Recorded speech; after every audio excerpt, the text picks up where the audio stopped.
Bapak Ibu, saudara-saudari, adik-adik, sahabat kenalan yang saya kasihi, mari kita renungkan bacaan Injil pada hari ini, Jumat 1 Juli 2022.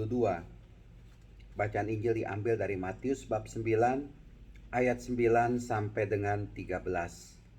Dari dalam bacaan Injil, Tuhan Yesus berkata kepada Matius yang duduk di rumah cukai dengan kalimat, "Ikutlah aku."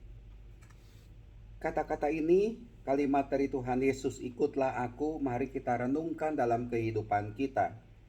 Apakah saya sudah mengikuti Tuhan Yesus dalam kehidupan ini?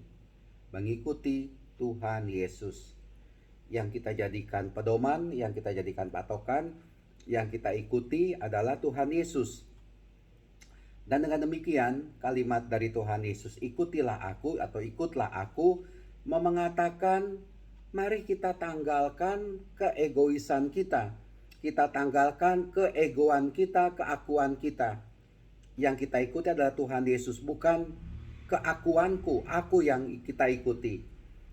Kalau kita masih mengikuti keakuanku, kita belum mengikuti Tuhan Yesus. Dan nampak itu ya. Kalau kita mengikuti Tuhan Yesus, maka apa yang diucapkan, apa yang dilakukan oleh Tuhan Yesus, dilakukan oleh Tuhan Yesus, kita lakukan. Tuhan Yesus mengatakan dari dalam bacaan Injil, "Maka pelajarilah arti sabda ini, aku menginginkan belas kasihan." Kalau kita mengikuti Tuhan Yesus, yang ada dalam diri kita adalah sikap belas kasih kepada orang lain. Kita punya kasih kepada orang lain. Dan Tuhan Yesus mengatakan, "Aku datang bukannya untuk memanggil orang benar, karena mereka sudah benar. Tetapi Tuhan Yesus mengatakan, aku datang memanggil orang berdosa, supaya mereka menjadi benar, supaya mereka mengalami kasih dari Tuhan." Itulah dia, kalau mengikuti Tuhan Yesus, kita hidup dalam belas kasih kepada orang lain, dan mengajak orang lain untuk bisa bertobat mengikuti Tuhan Yesus. Tetapi kalau kita masih mengikuti keegoisan kita, keegoan kita, keakuan kita, maka saya pikir seperti halnya orang-orang Farisi. Ketika Tuhan Yesus ada makan bersama dengan pemungut cukai, orang Farisi itu bertanya, "Mengapa gurumu makan bersama-sama dengan pemungut cukai dan orang berdosa?" Artinya apa? Dia masih melihat dirinya itu masih lebih baik, lebih suci, lebih kudus daripada pemungut cukai. Akhirnya apa yang ada? Kesombongan, keangkuhan rohani.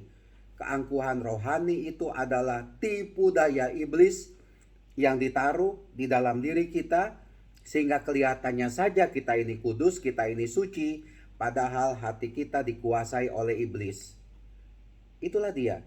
Mari yang kita ikuti adalah Tuhan Yesus yang berkuasa masuk ke dalam hati, ke dalam diri jiwa kita adalah Tuhan Yesus. Dan kita membawa belas kasih.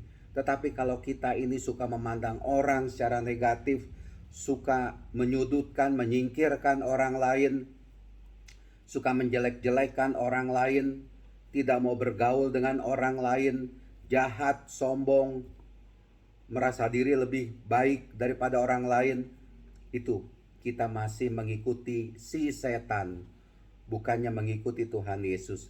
Mari kita memperbaiki hidup kita agar hidup kita berkenan kepada Tuhan. Amin.